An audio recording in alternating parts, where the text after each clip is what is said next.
agradecer a vossa presença e agradecer a presença dos dois curadores da exposição, o Guilherme Wisnik e o Fernando Serapião, que tiveram o encargo da Casa da Arquitetura há 2 anos e 8 meses para constituir uma coleção que fosse uma visão transversal da arquitetura brasileira, quer do ponto de vista dos programas a mostrar, fossem diversificados, quer também na diversidade dos arquitetos que iriam escolher. Ou seja, tivéssemos a capacidade, naturalmente, assumindo que não era um best-of da arquitetura brasileira, mas que fosse uma amostra significativa, com determinado número, e que lhes foi proposto escolherem uma determinada época para conseguir fazer esta amostra. A Casa da Arquitetura quis assim constituir o que era o seu acervo e que se distingue internacionalmente pela constituição de coleções com curadoria de um determinado território, não necessariamente de um determinado país. Este foi o caso, visto que o Brasil é realmente um grande território, e que tenha um período de tempo bem definido. A primeira foi a arquitetura portuguesa, que está ainda em constituição, é bastante mais larga, são 200 a 250 projetos, dos 25 anos da democracia em Portugal. Estamos a falar de 74 a 99. Esta segunda coleção, que é a arquitetura brasileira, foi a primeira a chegar a ser terminada e, portanto, naturalmente, a ser mostrada. Ontem comentávamos que esta exposição era o culminar de um processo mais longo que era exemplar pela forma como demonstrava as intenções da Casa da Arquitetura. Naturalmente, enquanto Centro Português de Arquitetura, nós temos como objetivo arquivar, cuidar dos documentos que ficam depositados ou são doados à Casa da Arquitetura, a tratar arquivisticamente e dar conhecimento público através de uma grande plataforma online, que seja possível a investigação das coleções que nós vamos guardar aqui em todo o mundo. Mas também fazer o debate disciplinar sobre estas coleções, sobre a arquitetura que guardamos e levá-las ao grande público. Estamos a falar, naturalmente, de uma estratégia que é diversificada, começa com uma exposição preparada para o entendimento de todos, não ser demasiado específica para especialistas, e depois terá uma publicação, essa sim, com contributos muito diversificados, de gente de vários cantos do globo, e que será talvez uma visão mais disciplinar sobre a arquitetura do Brasil. E, por fim, um grande programa de atividades, esse já com a curadoria de nós três, que pretende mostrar a arquitetura brasileira, promover esse debate disciplinar e ser capaz de atrair outros públicos, não só a da arquitetura, e podermos chegar, naturalmente, a outros lados. E agradeço aqui a presença do Danilo Miranda, que será o próximo palestrante, e do Zuso Homem de Melo, que será nosso parceiro numa aventura musical que encerrará este ciclo daqui a 7 meses. Portanto, como vocês podem ver, temos já a presença para começar a preparar não diria um apenas concerto, mas um grande concerto, que será 7 meses aqui com a presença para já começar a preparar. Isto é demonstrar, naturalmente, e depois os curadores também vão tocar um bocadinho nesta temática, como é que nós pretendemos, através destas outras artes, conseguir explicar melhor o Brasil, que é, digamos, a sociedade que produziu, ou que deu a capacidade, para além do talento natural dos arquitetos, para a produção desta arquitetura. Portanto, foi um desafio que a Casa da Arquitetura lançou, primeiro, na constituição da coleção e um pouco mais tarde, na organização de uma exposição com estes objetivos. E eu queria dar-vos conta, enquanto, entre aspas, cliente, enquanto da resposta muito positiva e que o trabalho, quando é equipa, faz sempre muito melhor.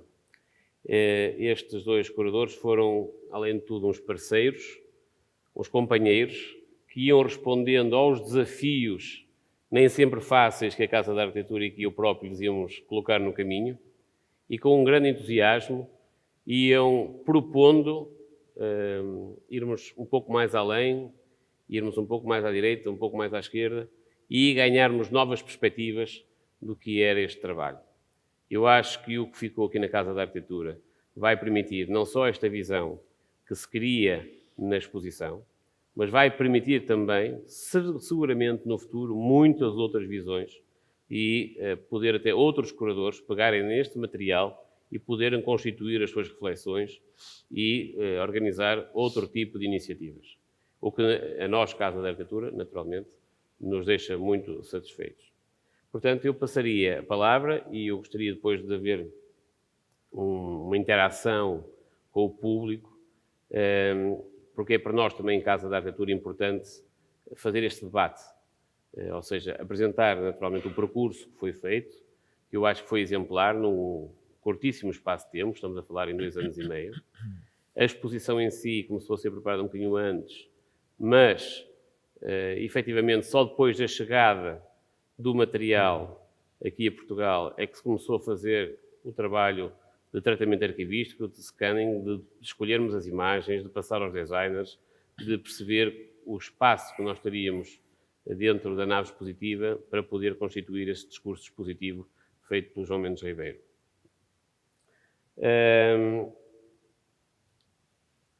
Este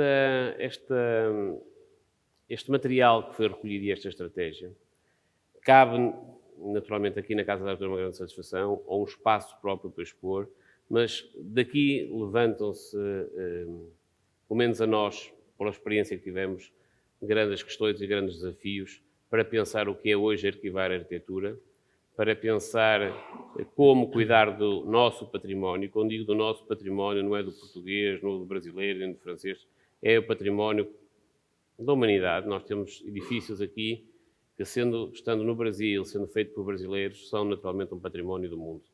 E esta questão, tanto relativamente ao edifício, aos edifícios, aos espaços físicos, mas também ao processo que levou o arquiteto até do projeto à construção, tem que ser documentado, tem que ser preservado para melhor entendimento da produção arquitetónica. Hoje, no mundo, faz-se uma grande reflexão, estamos num momento digital, estamos num momento de viragem, a partir dos anos 2000 tudo isto desmaterializou-se, passou a ser muito digital.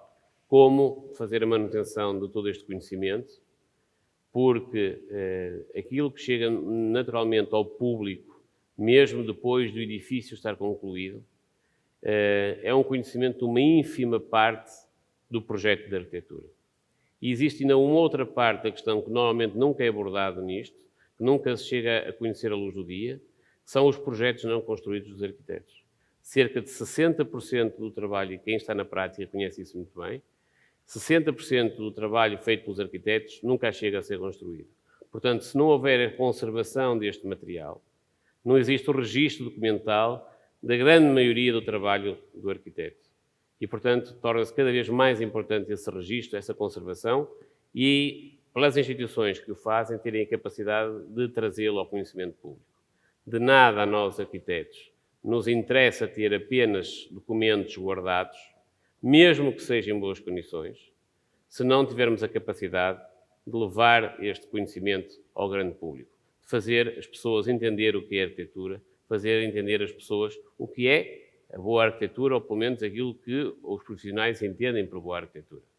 Isto é um discurso que as instituições da área têm que fazer e, na minha opinião, há um grande trabalho a fazer no que é a articulação de esforços nacionais e internacionais entre instituições deste género.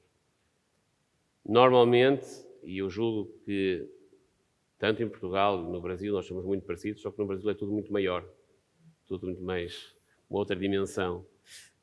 nas virtudes e nos defeitos. Aqui também em Portugal existe uma pouca flexibilidade para fazermos coisas juntos. E as instituições muitas vezes não dialogam e não colocam o esforço, principalmente em Portugal, num país que tem pouco dinheiro. Tem que haver esta capacidade de se trabalhar em conjunto, e aqui o que deu frutos não foi mais do que isso, do que uma equipa que trabalhou muitíssimo bem em conjunto, e equipas dos dois lados do Atlântico, e eu olho aqui nesta plateia e com muita satisfação vi o Diego Bicho, que participou nesta insana tarefa de organizar esta coleção, de ajudar a organizar esta coleção, porque isto só foi possível realmente pela colaboração e o trabalho organizado, a que eu agradeço à equipa do Brasil, naturalmente, à equipa portuguesa e aos dois curadores. O Rodrigo Dávila também. E o Rodrigo, onde está o Rodrigo? Aqui, o primeiro. Aqui, Rodrigo. Que ajuda dessa forma a tornar mais fácil o trabalho e, naturalmente, agradecer aos curadores que mostrarão um bocadinho da visão do que foi o trabalho dia a dia lá, desde o início da coleção até à exposição. Pronto. Boa tarde a todos. Eu gostaria de começar narrando um pouco essa história que começa na coleção e depois vai para a exposição, falando um pouquinho do contexto como tudo isso aconteceu. Na verdade, o Nuno me deu 2 telefonemas na vida até hoje, não sei se vai dar mais algum, mas deu 2 telefonemas simbólicos. O primeiro foi a primeira vez que ele me ligou. Eu estava na Monolito, naquela altura, numa tarde talvez, ele estava no Brasil, me ligou porque estavam falando de mim, ele não me conhecia, se apresentando, para a gente começar a fazer um trabalho. Naquela altura ele estava desenvolvendo um pavilhão desenhado pelo Cisa e pelo Souto Moura no Ibirapuera, e queria uma interlocução brasileira, e começamos a conversar, marcamos um café, que nem mais existe, não é? Suplicy, né? O Café Suplicy ali no Itaim. Fomos conversar e daí surgiu um trabalho o que não resultou o pavilhão construído, mas resultou em outras coisas. Por exemplo, a presença do Eduardo na Flip, naquele ano, se deu por conta desse trabalho que a gente realizou. O segundo telefonema foi já com a amizade consolidada, quando, nesse primeiro momento, não existia Casa da Arquitetura. Não é? No segundo momento, ele liga falando da Casa da Arquitetura, que existia esse projeto, etc. e tal, que queria organizar uma exposição sobre uma coleção e uma exposição sobre o Brasil, e já convocando eu e o Guilherme por uma tarefa, quer dizer, ficou formando um time, e acho que daí a gente entende um pouco a cabeça do Nuno no sentido de estratégia, né? Colocando 2 personagens para dialogar, personagens que são da mesma geração. Eu e o Guilherme somos da mesma geração, nascemos na mesma cidade, mas, enfim, não somos exatamente da mesma turma. O Guilherme se formou na FAO, eu me formei no Mackenzie.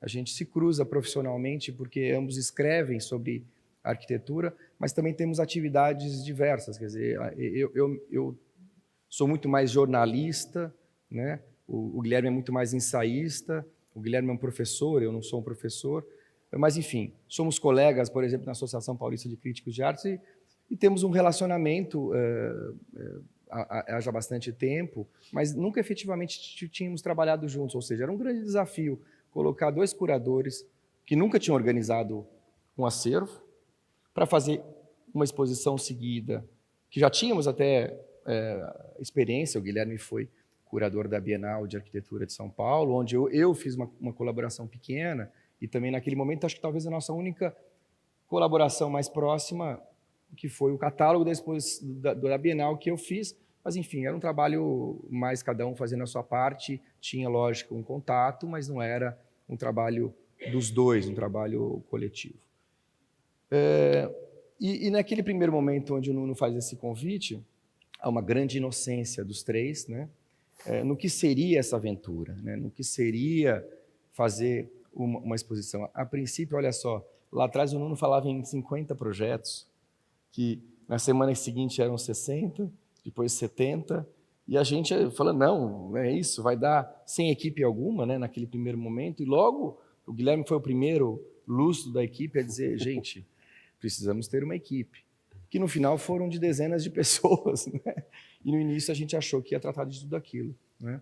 Então, e o que é uma coleção de arquitetura, né? Uma coleção de arquitetura é guardar papéis, guardar documentos que não foram feitos para serem guardados, né? Quer dizer, um documento de arquitetura, ele tem um fim específico, que é a construção de um edifício, né? Então, tanto no que é o papel, no que é o passado, aquilo não foi feito para ser guardado, ou não foi feito para durar, um papel não dura centenas de anos, o papel vai desaparecer, né? Como o digital, pior ainda, o digital tem um outro problema que é mais sério, que é a transferência de mídia, que ninguém mais consegue abrir um arquivo de 20 anos atrás. Então, é outro desafio que é muito mais sério, né? Então, a instituição que se coloca com esse desafio de guardar alguma coisa que não é feita para ser guardada, já merece um certo respeito, né? Nesse sentido, que cabe muito ao Nuno dirigi-la, que é um sentido um pouco de fazer uma tarefa quase impossível, né? E aí, naquele momento, ambos, tanto eu quanto o Guilherme, apesar de sermos especialistas em arquitetura brasileira, não somos exatamente especialistas em arquivos, quer dizer, nunca trabalhamos num arquivo de arquitetura, não sabemos como arquivar, né? Sabemos como selecionar, sabemos o que deve ser uma curadoria, como que deve seguir uma curadoria de uma coleção. E nesse sentido, quer dizer, no sentido do que é um acervo e da qualidade ou do que pode revelar um acervo, eu gostaria, por exemplo, de fazer algumas revelações, né? Porque a arquitetura ela é vista, em geral, não com contato direto com o edifício, naquilo que é o debate disciplinar. Em geral, as pessoas conhecem as fotografias e os textos sobre Le Corbusier, né? São poucos aqueles que conhecem todas as obras do Corbusier, não é? Então, é muito mais fácil você ter contato com a obra do Corbusier completa, vendo um livro, do que fazendo visita. Só os fotógrafos aqui conhecem todas as obras, nem os críticos não conhecem, né? Então, é muito mais fácil ter contato com a obra do Paulo Mendes da Rocha através do livro do Daniele, do que percorrer todas as obras. Talvez como o Daniele tenha tido a oportunidade de ver algumas, ou a maioria, mas talvez tenha muitas que mesmo o Daniele não tenha tido contato pessoal. E esse segundo, quer dizer, essa análise dos trabalhos através de um filtro, que é a publicação, que é o vídeo, que é o que quer que seja, não o edifício em si, há uma certa distância, alguma coisa pode se perder, não é? E, por exemplo, eu conheço o João Vilar, que estava aqui ontem, não sei se está aqui na plateia. O João está na coleção, uma obra dele, foi meu professor. Eu já visitei o projeto, já li várias peças sobre esse projeto, mas nunca tinha visto os desenhos originais que ele produziu para a construção daquilo que está aqui. E os desenhos originais têm tal força, não é? Porque eles foram feitos quase como uma história em quadrinho, quase como um HQ, não é? Como uma linguagem que não é uma linguagem de arquitetura, para transmitir aquele conhecimento para quem ia construir, que não era familiarizado com aquilo que ele estava fazendo, não é? E aquilo tem tal riqueza e nunca foi revelado. Nunca foi revelado, porque as plantas de publicações sempre foram preparadas para publicações, as fotos foram feitas e aquele material nunca foi revelado. Então, isso é só um detalhe que eu revelo em relação ao que é um acervo, em relação ao que é abrir essas gavetas. Aquilo até, de novo, que o Daniele fez com a obra do Paulo, não é? Ou seja, todo o trabalho que todos os outros livros haviam feito, a hora que o Daniele revela a potência daqueles desenhos, tem uma outra dimensão, ganha uma outra dimensão a obra do Paulo, que é a mesma, que é a mesma desde Mesmo. sempre, não é? Então, por isso que a gente deve admirar esses acervos e essa tarefa quase inglória de conservar alguma coisa que não é para ser conservada na sua gênese, não é? Então, aí formamos essa equipe, uma equipe com arquitetos e estudantes de Recife, do Rio e de São Paulo, para fazer contato com mais de 200 pessoas, 200 doadores, convencê-los a doar esse material para a gente. Óbvio que nesse caminho algumas peças caem, algumas derrotas Normal. são fatais, mas acho que tivemos muito mais êxito, né, do que vitória nesse sentido de conseguir nos fazer entender daquilo que é a necessidade de conservação desse acervo. No Brasil, a gente tem alguns acervos de arquitetura, 2 principais relacionados a instituições de ensino, que nasceram da necessidade de guardar arquivos de arquitetos recém-falecidos, né? Porque o acervo acaba tendo muito esse caráter, ou seja, o que fazer com essa tralha toda, né? O que fazer com um quarto de empregada cheio de desenhos do pai ou do avô, né? E nesse sentido é muito interessante a proposta, e não só interessante, mas original, a proposta que nos lançou a Casa da Arquitetura, que é fazer esse acervo, inclusive com os arquitetos em atividade, não é? Então é muito raro um arquiteto em atividade ter um material recolhido, né, por uma instituição. E aí outro item que difere um pouco a Casa da Arquitetura dos demais centros, dos raros centros de arquitetura do mundo, como é a Cité de l'Architecture de Paris, ou o Centro Canadiano, como vocês dizem, de arquitetura em Montreal. Ou o New Institute de Rotterdam. Ou de Rotterdam. Que a Casa da Arquitetura tem um interesse no que é o projeto na sua totalidade. Não é como faz, por exemplo, sem nenhuma crítica, óbvio, não é como faz, por exemplo, o MoMA em Nova York ou o Pompidou em Paris, que tem um interesse muito mais de fetiche em relação a um desenho, a qualidade gráfica, né, de uma peça, de um arquiteto reconhecido como um Niemeyer, como um Paulo Mendes da Rocha, né? Mas é entender como aquele processo se deu, ou seja, interessa guardar tudo, interessa guardar desde a carta ao cliente, interessa guardar o fax de outrora, interessa guardar tudo aquilo que vai servir depois para o entendimento de como aquela obra foi concebida, não é? Então, por isso é que temos mais de 50 mil documentos da Coleção Brasil, né, que parece um número assustador, mas é isso, quer dizer, são caixas e caixas de documentos sobre cada projeto e sobre cada trabalho que está aqui arquivado. E daí, quer dizer, aí é outro desafio, né? O desafio seguinte, que é a partir dessa coleção, a partir dessa lista feita 2 anos e meio atrás, que eu e Guilherme traçamos aqui quais eram os personagens que iam entrar, quais eram os projetos que iam entrar,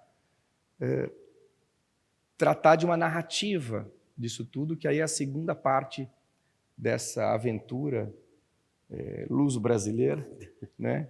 Que aí eu passo a palavra ao Guilherme para explicar um pouquinho o que é a exposição. Tá legal. Obrigado, bom. E o programa, se quiser abordar também. quê? E o programa, se quiser abordar já isso. Programa paralelo? Sim, como estratégia de levar... Como a gente Sim, tinha... vou falar um tanto, depois você pode complementar de novo. Também não vamos nos exceder demais, porque todos nós, inclusive nós aqui, queremos ouvir muito o Danilo Santos de Miranda, que veio especialmente para participar da próxima conferência. Introduzindo o assunto na passagem do tema da coleção para a exposição, eu queria apenas primeiro reforçar um aspecto do que o Fernando acabou de dizer sobre o caráter desse tipo de acervo que nós recolhemos. Nós falamos acervo, vocês falam espólio, né? É a mesma ideia. Isso foi muito incentivado pelo Nuno, e acho com um grande acerto, né? A ideia é justamente ao contrário do tipo de espólio de acervo que o MoMA, ou que o Pompidou, ou que outros museus de arte recolhem, que pegam 2 ou 3 desenhos especiais. Aqui a ideia, ao tratar de cada projeto, era esgotar o material sobre aquele projeto, então não apenas os desenhos de arquitetura, incluindo croquis e desenhos técnicos, mas os desenhos, se possível, de estrutura, os orçamentos, as correspondências com clientes, cartas, né, tudo aquilo que envolve o processo de elaboração, filmes, daquele projeto, daquela obra. Então, por exemplo, eu queria destacar, vocês prestem atenção quando virem a exposição, logo no núcleo 1, quando tem ali o projeto emblemático do Ministério da Educação e Saúde no Rio de Janeiro, né, o marco inaugural da arquitetura moderna brasileira, tem uma mesa e tem alguns documentos ali, e tem uma carta que o Lúcio Costa escreve para o Carlos Drummond de Andrade, o grande poeta brasileiro, que era também o chefe de gabinete do Gustavo Capanema, que era o ministro da Cultura. E o Lúcio Costa, nessa carta, exige o pagamento dos honorários aos arquitetos.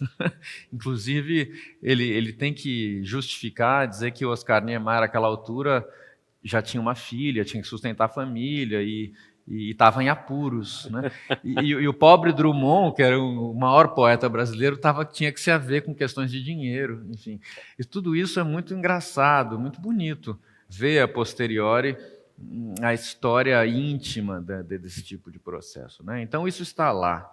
Coisas assim estão lá, quase anedotas. Eu vou fazer comentários muito transversais agora, até porque não temos tempo de mergulhar na exposição, mas muito mais à frente, já nos anos 80, a gente estava contando isso para o Danilo hoje aqui no almoço, né? Então ficou fresco na memória. Já nos anos 80, quando em pleno período pós-moderno no mundo, né, e ataque ao modernismo, então Brasília nos anos 80 virou o símbolo do urbanismo autoritário, né, daquele modelo que tinha sido ultrapassado, que precisava ser negado. Então, muitas das visões que chegam, muitas vindas de fora do Brasil, que chegam ao Brasil, são visões de ataque direto àquilo que tinha se tornado um grande ícone do próprio país, a capital. E o Marshall Berman, o grande crítico norte-americano, marxista, lança o livro Tudo que é Sólido desmancha no ar, que foi um grande sucesso, aliás, o segundo sucesso editorial da Companhia das Letras no Brasil, e ele é recebido com grande pompa, e é um ideólogo que sai dando suas impressões sobre tudo, e vai a Brasília e faz uma crítica radical, diz que Brasília é terrível, e é uma cidade stalinista, autoritária, tenebrosa. E o jornal A Folha de São Paulo publica essa entrevista do Marshall Berman com esse título e publica uma resposta do Niemeyer. Nos anos 80 ainda era possível dizer isso no jornal. A resposta do Niemeyer vem defendendo a cidade e ele vai se inflamando à medida que contesta e termina dizendo o seguinte: e esse americano, além de um ignorante, é um bom filho da puta. Para dizer o seguinte, nessa exposição nós temos todos esses tipos de informações e de layers, de camadas. O visitante que quisesse demorar nas mesas e ler as legendas e ler os pequenos textos vai encontrar ouro, né? Pelo menos assim nós esperamos. Como ontem nós já falamos sobre questões estruturais da curadoria, a relação com música popular, a relação com outras áreas da cultura, eu não vou voltar a isso agora mais, mas dizer que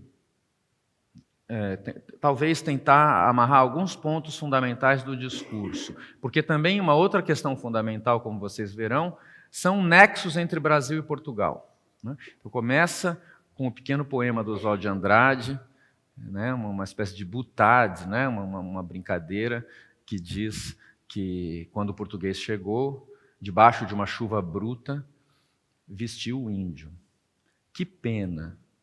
Fosse uma manhã de sol, o índio teria despido o português. E então, o poema chama Erro de Português, né? O poema se chama Erro de Português, que a gente fala assim, né? Não sei se vocês falam do mesmo modo, mas fala para se referir a algum erro gramatical, né? Como se fosse um erro de texto. e isso vem acompanhado de um banco indígena na forma de um tamanduá, que vocês chamam de papa-formigas, essa é a entrada da exposição. Mas esses nexos vão acontecendo muitas vezes, né? Já já eu vou falar do Lúcio Costa em Diamantina, mas mais à frente, quando chega em Brasília, pedimos ao Walter Hugo Mãe, o grande romancista contemporâneo português, para narrar, e ele então fala, temos a gravação da voz dele narrando 2 excertos, né? Um que é trechos da Carta de Pero Vaz de Caminha, sumiu aqui, a Carta de Pero Vaz de Caminha, que é o documento de batismo do Brasil, não é? O Pero Vaz de Caminha narra ao rei a descoberta daquela terra e dá várias descrições que são interessantíssimas sobre aquilo.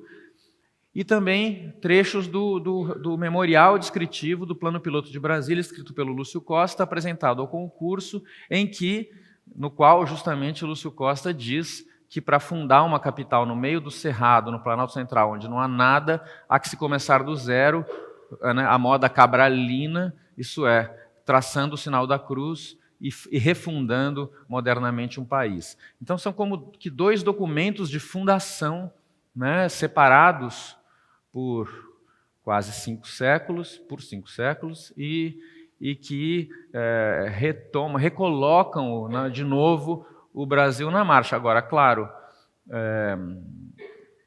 o título Infinito Vão, ele é inspirado em uma série de imagens, sobretudo na ideia de que a arquitetura brasileira ela busca o grande vão, o partido estrutural, o arrojo, né, a ausência de pilares, a flutuação, o lançar-se no ar e no espaço, mas ela também é, metaforicamente, a ideia de um país que salta sobre o seu atraso, né? Um país que entra no século XX lidando com o tema do atraso, né? Um país que foi colônia, que tinha escravidão e que, de repente, se vê na rota de um mundo que começa a se globalizar e que se moderniza, e o Brasil quer se modernizar também, e encontra, de certa forma, uma maneira de se modernizar queimando etapas. No governo Juscelino Kubitschek, isso vira bandeira de campanha política, 50 anos em 5, né? Queimando etapas, saltando, portanto, tentando chegar mais rápido, né, num lugar onde os países ditos desenvolvidos já tinham chegado. O grande, talvez não, certamente o grande crítico, fundador das visões basilares da arte e da arquitetura no Brasil é Mário Pedrosa, uma figura fantástica, com uma formação que combina fenomenologia, trotskismo e surrealismo. E o Mário Pedrosa é essa grande personalidade que se engajou na teorização sobre o caminho da arte e da arquitetura no Brasil e que disse, né, nos textos, importantes textos, ele tinha uma coluna no Jornal do Brasil, uma coluna semanal, às vezes diária, né, em 57, o ano do concurso do Plano Piloto, ele escreveu muito, e ele diz, mas diz antes, numa conferência que ele faz em Paris, em 53, para o público europeu, ele faz um balanço da arte moderna no Brasil e diz com todas as letras, né, na Semana de Arte Moderna de 22, que foi o marco inicial do modernismo no Brasil, foi um movimento guiado por literatos e pintores, músicos também, Villa-Lobos. A arquitetura era praticamente inexpressiva, né? Na Semana de Arte Moderna tinha 2 arquitetos, mas eram arquitetos neocoloniais, uma espécie de contradição. Então, em 22, a arquitetura não tinha papel algum no andamento da cultura. No entanto, a partir do final da década, com Warszawski em São Paulo, e sobretudo nos anos 30, quando vem Le Corbusier depois, e Lúcio Costa e a equipe que se monta aquilo, e que com o apoio do Estado, né, faz uma arquitetura oficial, constrói-se, digamos, e aí é o papel do Pedrosa, ele diz, aí a arquitetura assume a liderança, né? Quando o Pedrosa está falando isso em 53, ele já está dizendo o seguinte, a grande arte moderna brasileira foi a arquitetura, é ela que vem na frente, a arquitetura é o carro-chefe, o resto vem a reboque, né? Então, porque já em 43 a arquitetura brasileira estourou em Nova York, no MoMA, com a exposição Brasil Builds, que depois circulou pelo mundo inteiro e virou em grande medida, inclusive um modelo para a nova arquitetura mundial já nos anos 40. Né? Siegfried Giedion, quando escreve 9 Points on Monumentality, justamente ele está buscando uma nova monumentalidade que ele encontra numa renovação da arquitetura moderna baseada em certos regionalismos, Finlândia e Brasil. O Giedion escreve, é muito positivo para o nosso mundo, ele diz esse nosso mundo como um centro europeu, muito positivo para o nosso mundo que a arquitetura moderna esteja se renovando em lugares tão distantes quanto o Polo Norte e as florestas tropicais do Hemisfério Sul. Ele fala assim, né? De uma maneira até um tanto genérica e preconceituosa, mas o ponto era esse, né? A arquitetura moderna se renova a partir das bordas e essas bordas viram centros. E no mesmo texto, Giedion diz: há algo de irracional na arquitetura brasileira. Há algo de irracional. E esse algo de irracional nos fascina. Né? Então, de certa forma, é um pouco esse algo que perpassa, né, e que vem conduzindo o andamento do processo da produção vigorosa de uma arquitetura que desponta no mundo, que passa por 1000 distintos processos. Não sei quanto eu já me tomei o tempo, vou resumir para encerrar e a gente abrir o debate, mas para dizer, reparem, quando virem a exposição, ela tem 6 núcleos, são cronológicos. Quando entramos no núcleo 4, isso é o auge da ditadura militar nos anos 70, a canção escolhida para abrir aquele núcleo é Bye Bye Brasil, do Chico Buarque.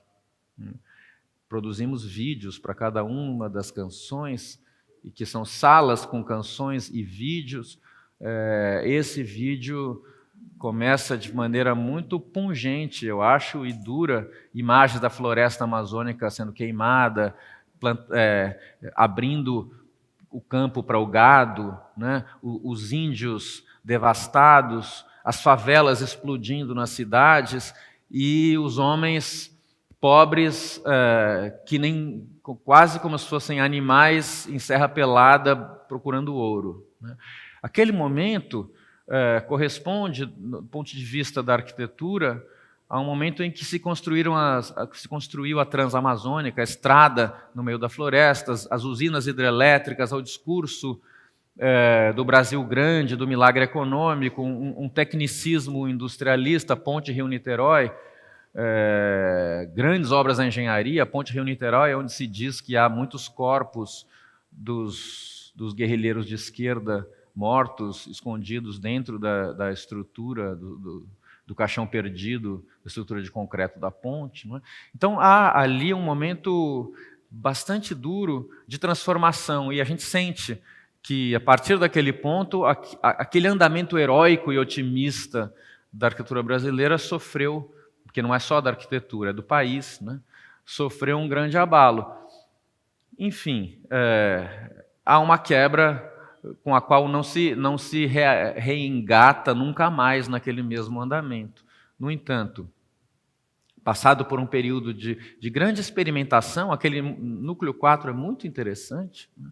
De possibilidades regionalistas, ensaios pós-modernos, enfim, um certo deslocamento de uma corrente única e principal, mas no núcleo seguinte, que é o núcleo 5, que começa com a canção Comida dos Titãs, é o rock nacional, e a volta à democracia, a nova república, né? Tancredo Neves e depois os caminhos, né, da nossa nova república, justamente essa que hoje está sob ataque, em perigo, mas cuja primeira obra exemplar é o Museu da Escultura do Paulo Mendes da Rocha, em São Paulo, que é certamente uma das obras mais importantes, fundamentais, para consolidar o papel do Paulo como grande protagonista de toda uma linhagem brasileira e dali para frente, né? E também de influência que ele teve, não só pela obra, mas como professor na FAUSP, para uma nova geração que assumiu aquela linhagem como grande legado. E a chamada Escola Paulista retorna, e ela é fundamental na produção dos jovens até hoje. Então, enfim, esses são alguns pontos que eu queria marcar aqui. Não deu para falar do Lelé ou de tantos outros arquitetos importantes, isso não há tempo, né? Mas a exposição está lá. Voltar para o Nuno, últimas palavras antes de abrir.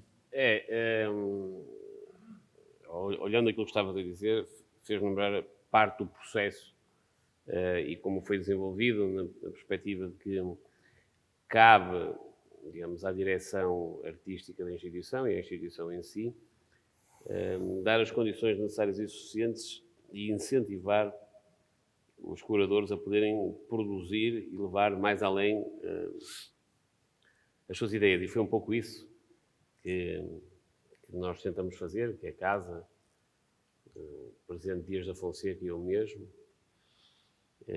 tanto numa fase de coleção, que passamos quase que manhãs a assinar contratos, cada vez que íamos ao Brasil, passamos, digo isto, manhãs inteiras a assinar contratos, quase a ponto de perder o avião, e portanto era literal este volume de trabalho, mas esta relação entre a produção, eu acho que aqui correu muito bem, e eu queria, antes de passar ao público, naturalmente, dizer que o que os dois curadores fizeram, importa referir isto, foi do enorme risco. Do enorme risco, sabendo que todas as escolhas são escolhas que têm os critérios, que são os critérios dos curadores, que podem ser contestadas, naturalmente, que correm, no outro dia, numa conversa, o Nuno Grande dizia, provavelmente depois desta exposição vocês devem ter ficado com mais inimigos no Brasil que amigos, da perspectiva que havia, naturalmente, algumas pessoas que podem não ter sido contempladas nessa seleção, que é muitíssimo difícil, se nós pensarmos em 90 anos da arquitetura brasileira, por 90 projetos, é um projeto por ano, o que é difícil num território daqueles fazer essa seleção. Portanto, eu quero aqui também tirar o chapéu a esta coragem e esta determinação e esta clareza com que o fizeram, porque foi sempre uma curadoria muitíssimo debatida, nunca foi uma curadoria autoritária porque nós achamos assim, foi uma curadoria sempre partilhada e o meu papel, naturalmente, é perguntar e às vezes questionar e ajudando a potenciar. Este é o papel da instituição que digamos aqui a reforçar. Do que toca ao programa paralelo, já percebi que deixaste para mim eu falar nisso. Aquilo que se vai passar hoje vocês já têm o programa entre mãos, num desdobrável que foi distribuído, que foi encartado. Havia duas questões que eram muito importantes para nós, enquanto instituição e neste parte, enquanto curadores. Primeiro, naturalmente, cuidar do que são os acervos, mas essencialmente a valorização do trabalho do arquiteto, quer seja em Portugal, quer seja no Brasil. E isto para nós é claro.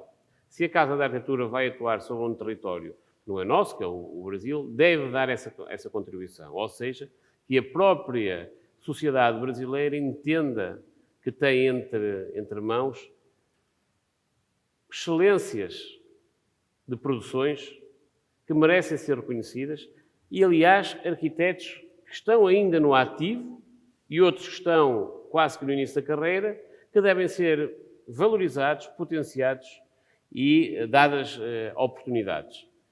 Porque isto, naturalmente, aconteceu em Portugal e ainda acontece muitas vezes, que nós até conhecemos arquitetos, mas a oportunidade não se lhe é dada, mesmo às novas gerações. E, portanto, desta maneira aqui também, tanto a coleção como a exposição têm essa vantagem. O segundo é ajudar a que as pessoas percebam o processo criativo dos arquitetos, que é um bocadinho, daí as opções da Casa da Arquitetura, de não selecionar só 2 ou 3 desenhos bonitos de cada autor, nem guardá-los para que alguém mais tarde faça uma curadoria com essa coleção que é mais artística do que projetual, é ter esta ligação direta e esta responsabilidade entre recolher, tratar e mostrar. Ponto número 1. Segundo, mostrar o processo completo. Ou seja, desde o primeiro momento em que é mostrada a arquitetura, que é começada a produzir a arquitetura, até que ela é terminada. Muitas vezes fica no projeto, outras vezes termina na obra. Portanto, todo este processo deve ser documentado e mostrado. Porquê? Porque muitos de vós, naturalmente, com certeza já contactaram, uns são profissionais, outros já contactaram com os arquitetos, mas é uma coisa que nós notamos. É quando nós, enquanto profissionais, estamos na prática, e em Portugal, até, julgo que no mundo inteiro, em alguns, pelo menos nos territórios, o arquiteto já é uma personagem reconhecida na sociedade, querida, estimada até, mas depois, na prática, quando nós vamos para a profissão, quando nos entregam um projeto, dão-nos um projeto, às vezes, não muito bem pago e muitíssimo pouco tempo de produção. Isto leva porque as pessoas não conhecem o que é produzir a arquitetura. E quando se dão conta da quantidade de material que é preciso produzir para que a obra nasça, as pessoas dizem alto. E, portanto, esta percepção que nós queríamos que a sociedade tivesse fez-nos organizar o programa paralelo nos 2 territórios para que haja essa valorização, naturalmente. Segundo, conseguir envolver, como já disse no princípio, outras áreas do conhecimento para que a sociedade brasileira fosse entendida no momento. E explicamos, por exemplo, que no momento em que se iniciava o processo de Brasília, houve um encontro entre António Carlos Jobim e Vinícius de Moraes que resultou no Orfeu Negro. O Orfeu Negro, uma peça de teatro que a cenografia foi desenhada por Oscar Niemeyer. No exato momento que estava a começar a desenhar os edifícios de Brasília. Pois como é que nós vamos trazer... Naturalmente, o projeto de cenografia do Orfeu Negro é um projeto menos conhecido, é um projeto menor, ou pelo menos atento, face às grandes obras que o Oscar Niemeyer fez. Portanto, muito menos atenção teve. Mas era importante também valorizar essa conexão entre música e, por exemplo, no aniversário da casa vamos fazer um concerto entre o José Miguel Wisnik e a Paula Morlembau, que vai falar exatamente sobre esse encontro. E cantar as músicas. E cantar as músicas. Portanto, vamos ter, para término, como já falei, com os usos ao Melo, um grande desafio, que é pôr aqui a orquestra de jazz de Matosinhos, que aqui está ao lado, a tocar com um arranjo feito por compositores ou arranjadores, não sei se estou a cometer aqui algum impropério, Zusa, perdão, com a curadoria do Zusa, a escolha das músicas e a preparação para este concerto, que será ainda um músico brasileiro para integrar a orquestra. E também não posso naturalmente deixar de referir o que nós vamos ter hoje à noite, o concerto da Adriana Calcanhoto, que com o Nuno Grande estão a preparar uma viagem pela arquitetura que vai tocar exemplos dos 2 países, não é? Eu não sei se posso revelar mais alguma coisa, é melhor não revelar e convidar as pessoas a virem logo à noite. Ou seja, aquilo que nós tentamos fazer foi, por exemplo, com parceiros como a Filipe e a Casa Azul, colocar em diálogo, sempre relacionado com esses temas, com a arquitetura, a literatura, por exemplo, que nós vamos ter, e a arquitetura aqui em Portugal, com a literatura brasileira e literatura portuguesa. Atores dos 2 universos poder-se confrontar, relacionando os 2 com a arquitetura.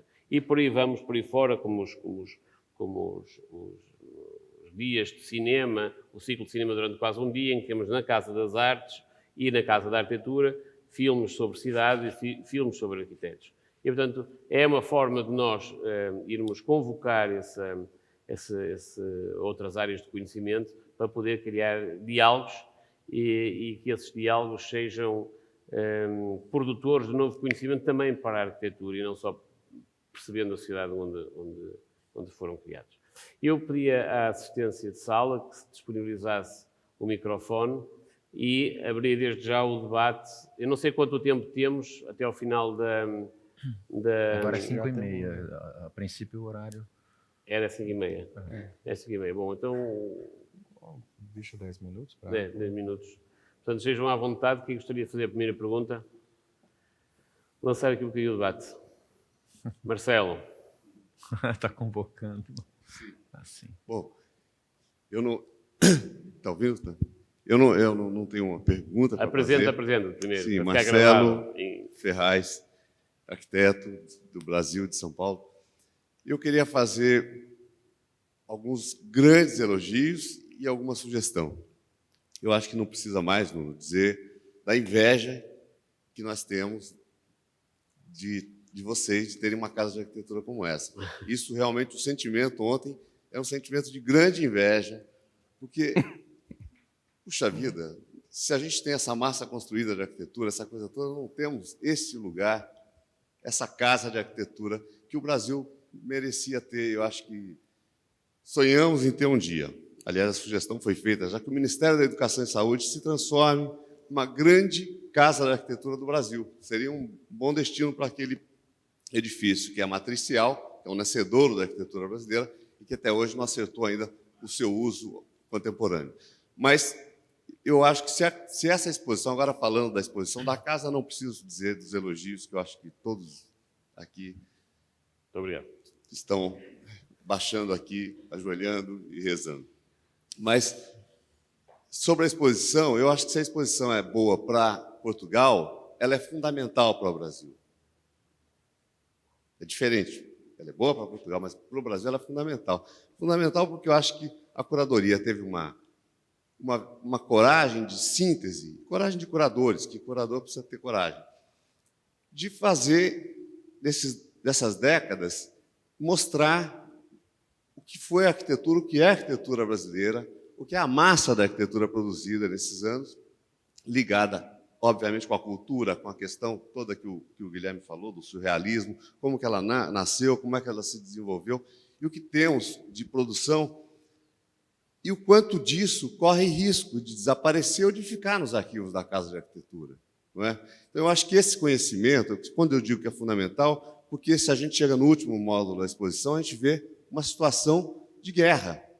Estamos em guerra no Brasil hoje. Não é só nesse momento de eleitoral, mas as cidades estão carentes, padecem de ações concretas. Não é? O Ministério da Cidade precisa honrar esse nome, né? Um ministério que cuide da cidade, e não que cuide somente do esgoto e da tubulação, que pense culturalmente esses temas da cidade.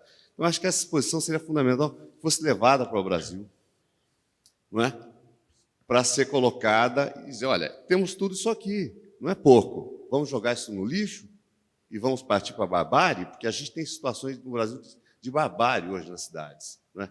De miséria, de cidades que não merecem, que não honram esse nome, não poderiam carregar esse nome de cidade. Então, nobre, o artefato humano mais fantástico, não é?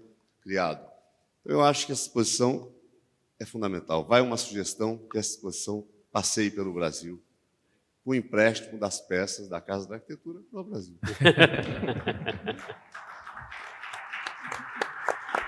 Marcelo, eu queria aqui fazer aqui um comentário àquilo que estavas a dizer. Primeiro, naturalmente, tínhamos todo o gosto que a exposição vá ao Brasil. Fisicamente, desta forma ou de outra, não precisa levar a viga inteirinha lá, vocês já têm vãos excelentes, não preciso mostrar essa arquitetura. Mas é um desafio. Eu julgo, tenho certeza, no Brasil são muito como os portugueses, não é? Se somos nós a dizer este cara é bom, não, é porque é teu amigo. Se vem alguém de fora e diz este cara é bom, vamos ver o que é que ele fez. Porque lá acho que lá fora mostraram e gostaram dele. Isto é muito nosso, não é? É muito nosso. E, portanto, a Casa da Arquitetura, se por acaso na sua seleção tiver esse efeito, ficamos muito contentes de ter contribuído. Um outro entendimento que nós temos, que eu quero dar aqui conta disso, é que esta ideia da Casa da Arquitetura teve 10 anos, começou por uma visão de um prefeito. Tomou a decisão. Houve durante muito tempo um trabalho muito silencioso da Ordem dos Arquitetos, que é o nosso IAB, o nosso CAO, o vosso CAO, que carregou o piano sozinho, que foi fazer uma sensibilização da população sobre a importância da arquitetura no melhoramento da qualidade de vida de cada cidadão. Isto é fundamental, passar esta ideia para quem decide as cidades e para a grande população.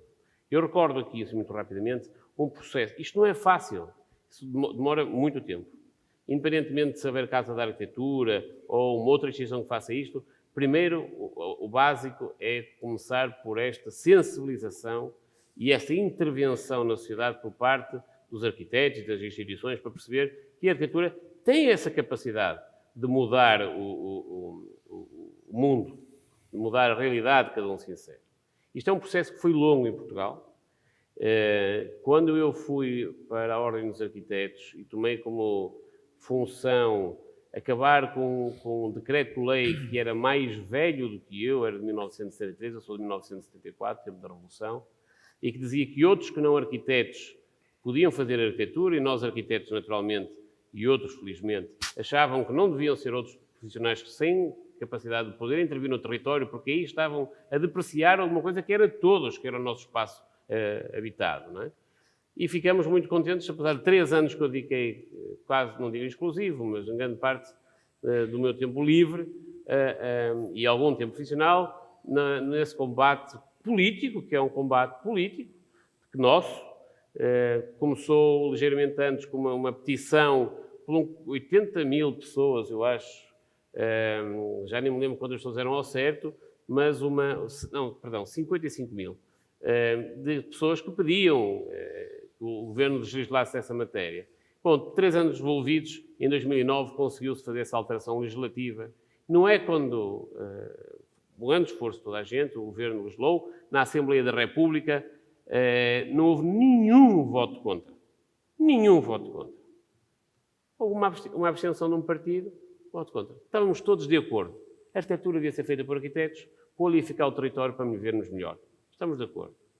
Envolvidos num conjunto de anos, o ano passado, ou já nem sei se foi este ano, no final do ano passado, voltamos a ter este debate, processo fraturante, recuamos e voltamos a ter os engenheiros a fazer arquitetura. Podem não ser muitos, dizer que foram alguns que já fizeram atrás, não é? O tipo que torturou pode continuar a torturar as nossas cidades, não tem mal nenhum, não é? E, portanto, isto é um processo que é lento. No que foi a Casa da Arquitetura, demorou 10 anos. Foi fundado e teve um prefeito que tomou uma decisão.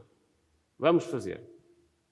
Caiu um projeto, feito pelo CISA muitíssimo grande, tivemos um governo que, no momento de crise, disse, não senhor, não nos deixe nem ir à Comunidade Económica Europeia buscar dinheiro, e ele assumiu um compromisso de nos dar este edifício, e a mim, pessoalmente, que eu estava a começar, chamou-me e disse-me, olha, os meus 7 milhões de euros tens aqui, tens este edifício, vamos fazer.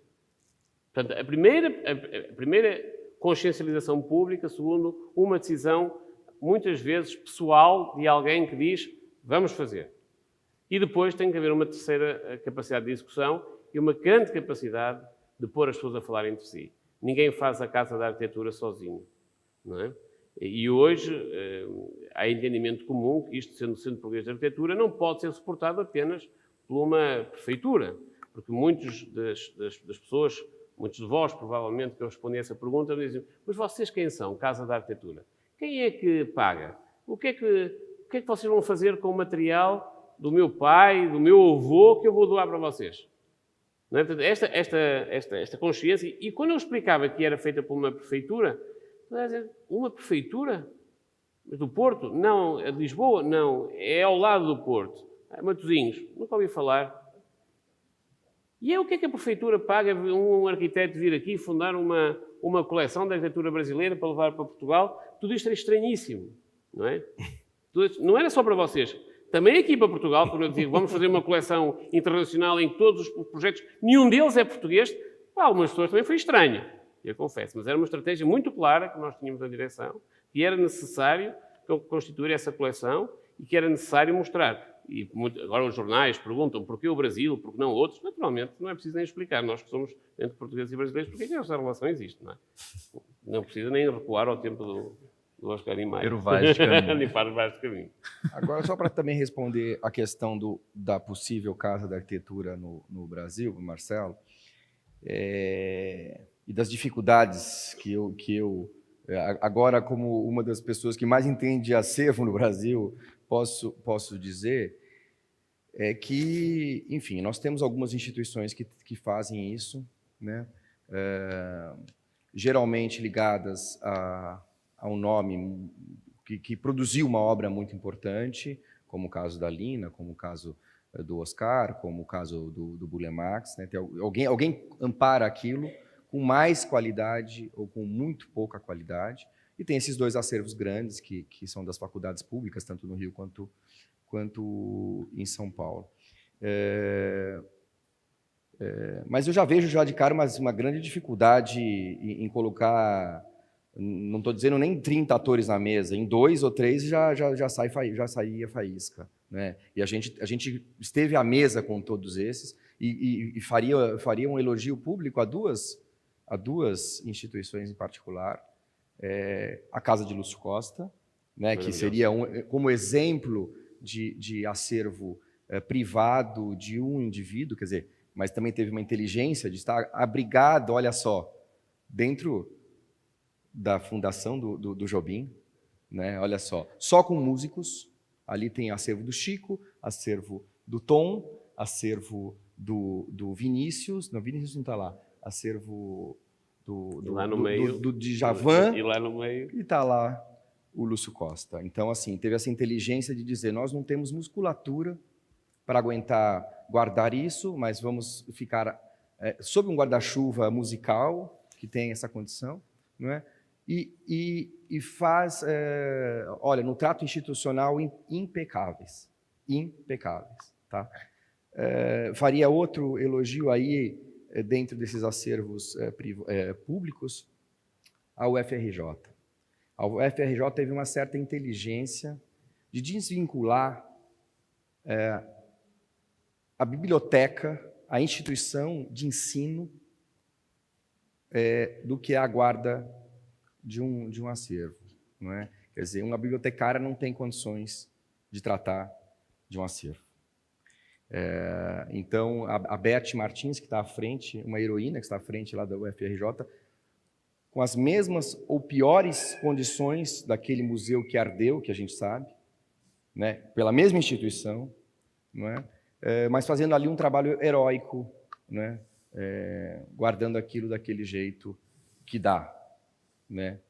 Então, eu veria muita dificuldade em colocar alguns atores à mesa, mas, enfim, estou sempre aqui para colaborar e... Mas, Fernando, mas entende-se, isto normalmente as instituições de ensino são para ensinar. Não é? Fica um esforço, porque é um esforço financeiro grande. Quando se deposita alguma coisa a alguém, a gente pensa que está a dar, mas no fundo está a fazer alguém gastar. É despesa, porque é preciso... Bom, não importa ter encaixotado, importa tratar naturalmente isso. Mas as instituições de ensino são para ensinar. E dificilmente têm recursos, porque necessitam pôr o seu dinheiro naquilo que é o core business da instituição. Então, é difícil fazer isso. Por outro lado, quando não existe ninguém, há a tentação de se fazer as fundações uninominais, da Fundação do António, do Francisco, do José. Pronto, já que ninguém faz nada, faço eu. Não é? Se nós pensarmos do ponto de vista do país, fica muito mais caro termos 10 instituições desse género com poucos meios do que juntar tudo numa. Portanto, isto é uma questão de racionalidade financeira. Só, apenas e só. É a valorização do seu património documental, mas com pouco dinheiro que toda a gente tem. Porque a cultura em qualquer parte do mundo, uns podem ter mais, outros podem ter menos. É sempre a parte menor de um bolo orçamental. E é sempre a primeira a ser cortada quando há crise. Quando há um momento de dificuldade, onde é que a gente vai cortar? Na cultura. Não é? Isto é uma coisa que é comum. Há países que têm outra mentalidade e as coisas mudam um pouco, não é? Mas eu, se calhar, num próximo debate, seria uma coisa que a gente podia debater. Como é que a cultura tem essa capacidade de contribuir para a consolidação, para o melhoramento da sociedade. E aí, respondendo já a sua segunda questão, a itinerância, obviamente que a exposição foi criada para itinerar. Quer dizer, por mais que a gente tenha feito aquela viga que é difícil colocar dentro de um transatlântico, mas a ideia é que isso, quer dizer, ela foi feita... É só imprimir de novo. Foi imaginada para circular. Quer dizer, esse é até um input que a própria casa, a casa deu. E só para terminar, uma coisa que é importante dizer, do desafio que o Nuno nos colocou, que ele disse, não, o risco que estávamos diante, mas o Nuno sempre foi aumentando a altura da vara, sempre. E a gente também, quase que inocentemente, também, vamos mais um pouco para cima, ou seja, houve de lado a lado sempre um grande estímulo, de um estimulando o outro, tanto os curadores, a instituição, mas a instituição passando isso de cara para os curadores. E se há algum acerto na exposição, ele é devido, talvez, ao período a oportunidade de trabalhar durante tanto tempo, por conta da coleção, né?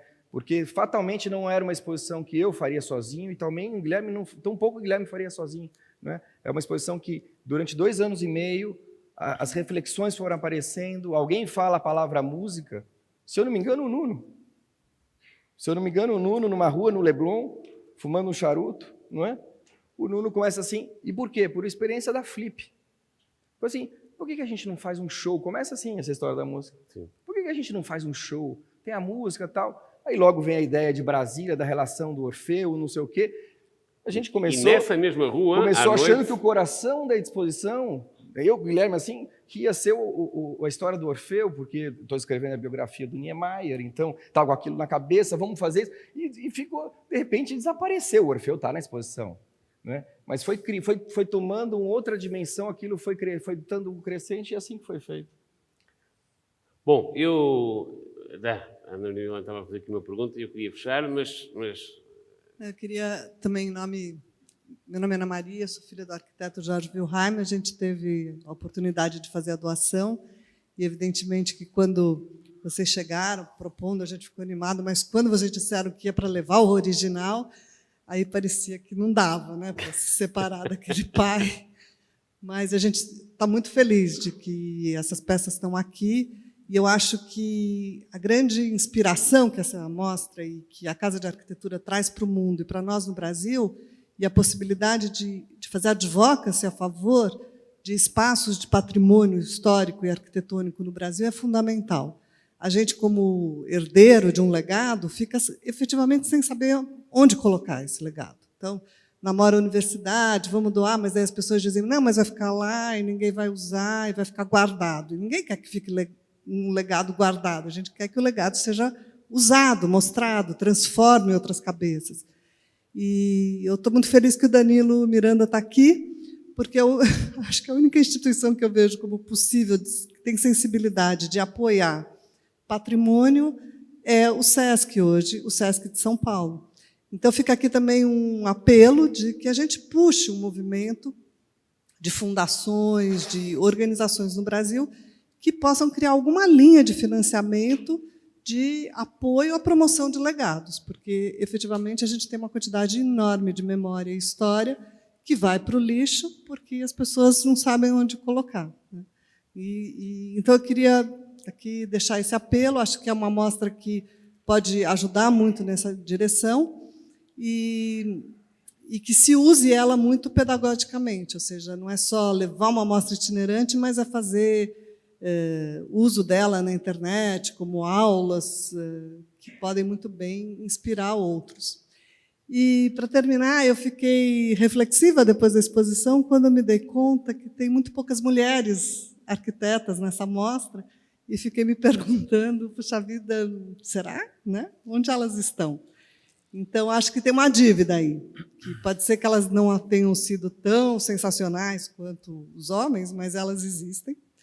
E, então, que uma próxima mostra seja uma mostra das mulheres arquitetas nesses 90 anos. Deixa-me dizer só uma coisa, que é o seguinte, muito rapidamente. E é duas coisas. Uma que nos surgiu já, que esta coleção terá que ser dinâmica. Não falo da exposição, falo da coleção. Ou seja, está a existir um conjunto de gente mais jovem que quer contribuir e a Casa está agora a pensar como é que se poderá fazer isso, mas contribuir com mais doações de mais gente para conseguir ter um espectro mais largo ainda dentro da contenção do orçamento que a gente pode ter. E, portanto, nós queremos que esta coleção seja evolutiva, numa segunda fase. A segunda coisa, e já que falou isso das mulheres, é uma coisa muito engraçada, porque eu trabalho numa instituição que 80% são mulheres. E fica bem melhor, confesso. Por final, essa questão de criar a fundação e este desafio ao Danilo, se calhar existem mais instituições que possam fazer. Ora, não existem muitas mais instituições que têm pessoas à frente como o Danilo. E, portanto, essa faz a diferença do que é o SESC, que é das melhores coisas que nós vimos no Brasil, de todo o Brasil, E eu quero, desde já, enquanto o microfone está deste lado, poder dar-lhe os parabéns por todo o trabalho que faz, e é essa clarividência que eu queria que juntasse aqui ao contributo do José Manuel Dias da Fonseca, e é também uma pessoa com muita experiência na gestão da Casa da Arquitetura, e que teve a gestão da Casa da Música, e é uma pessoa com um grande conhecimento internacional, com uma capacidade e uma clarividência com poucas palavras dizer muito, ao contrário de mim, que já estou aqui a falar há muito tempo, e que eu quero convidar-vos desde já a poderem dar o vosso contributo e, portanto, encerrar. Não sei se vocês querem dizer alguma coisa. Eu só quero colocar um pontinho no que a Ana Maria falou, não em relação às mulheres, não vou entrar nessa polêmica, já fiz edições da Monolito sobre mulheres arquitetas, né? De fato tem pouca mulher, mas enfim, é uma realidade, né? Tem ali meia dúzia de mulheres só, mas num ponto aí da urgência dos acervos, da urgência do acervo. Nós fizemos uma pré-lista inicial para o que era aquilo que a gente já imaginava na coleção, e nos surpreendemos com a inexistência de documentos. Assim, obras-primas da arquitetura brasileira, que existem, graças a Deus, o que importa é o projeto, eles estão lá, mas não existe mais nenhum documento sobre aquilo, né? Então, isso é um ponto da urgência de guardar esses acervos. E, por outro lado, se prestarem bem atenção na exposição, né, que aí é outro ponto, e aí eu volto ao ponto do Parque Anhembi, né? Muitas dessas obras que a gente está aqui elegendo como obras importantíssimas da arquitetura brasileira, tem 90 obras ali que merecem respeito, muitas estão maltratadas, muitas estão em péssimo estado e muitas correm o risco de serem demolidas. Não é? Então, acho... E aí dá a importância do acervo. Quer dizer, como é que uma obra que está dentro de um acervo internacional de arquitetura pode ser demolida? A obra, então, vai restar só esse documento que está aqui. Fica a promessa da Casa da Arquitetura de poder contribuir com uma itinerância para o Brasil e de uma reflexão. Muito obrigado a todos pela vossa paciência.